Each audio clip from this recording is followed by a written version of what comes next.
Maraknya operasi tangkap tangan, OTT, Komisi Pemberantasan Korupsi, KPK, terhadap kepala daerah kembali menjadi perhatian publik. Di tengah banyaknya bupati yang terjerat kasus korupsi, muncul pertanyaan mengapa gubernur relatif lebih jarang menjadi sasaran operasi senyap lembaga anti rasuah tersebut.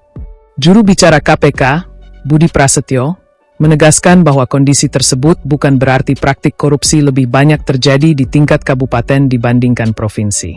Menurutnya, setiap penindakan KPK sepenuhnya didasarkan pada alat bukti dan informasi yang diperoleh penyidik, bukan pada jenjang jabatan seseorang.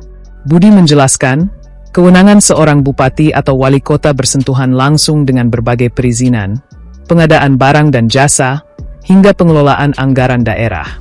Titik-titik pelayanan publik inilah yang kerap menjadi celah munculnya praktik suap, gratifikasi, maupun pemerasan yang kemudian terungkap melalui OTT.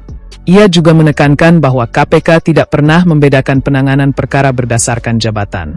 Apabila ditemukan bukti yang cukup, baik bupati, wali kota, gubernur, anggota legislatif, maupun pejabat pusat akan diproses sesuai ketentuan hukum yang berlaku.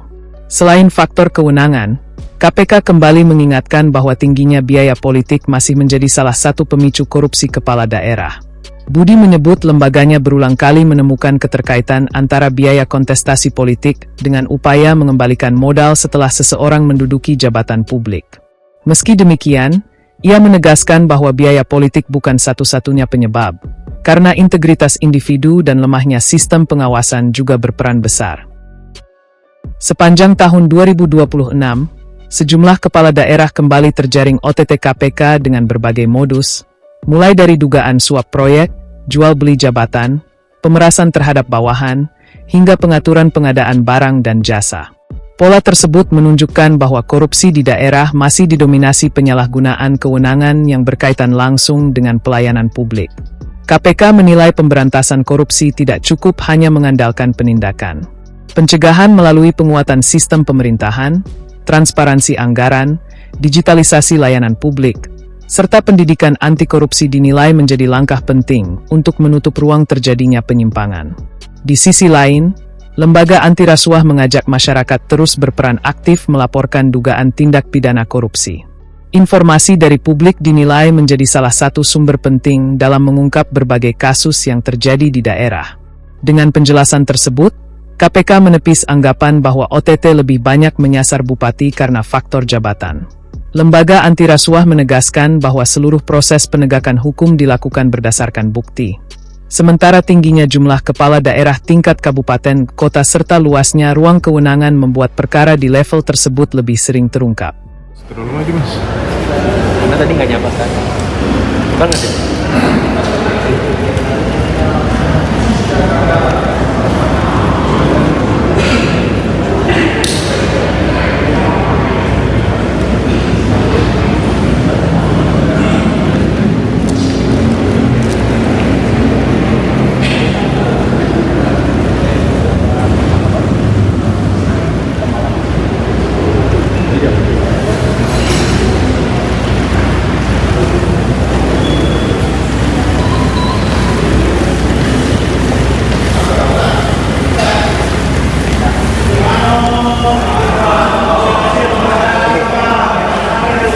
Jabatannya Apa sih Pak sebenarnya Pak? Ada nggak ada pak?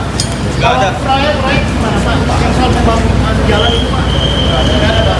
Iya, Pak, Pak. sampaikan dulu buat masyarakat Sampaikan, Pak. Disampaikan Pak Nom. Gimana? Hah? Ada yang mau minta maaf Ada pak? yang mau sampaikan nggak? Ya, Hah? Gimana kita Pak? paham situasinya, kita minta maaf semua. Minta maaf semua. Ya. Jual berapa pak? Jual beli jabatan ini Apa pak? sih Pak sebenarnya Pak? Ada Nggak jual- ada pak? Nggak ada. Nggak ada. Kalau proyek gimana Pak? Yang soal pembangunan jalan itu Pak? Nggak ada ya Nggak pak? ada Pak. Oh ini teman. Main nama orang nggak pensi ya Pak? Pak, aduh Pak. Aduh Bapak udah tua juga masih aja korupsi. Aduh.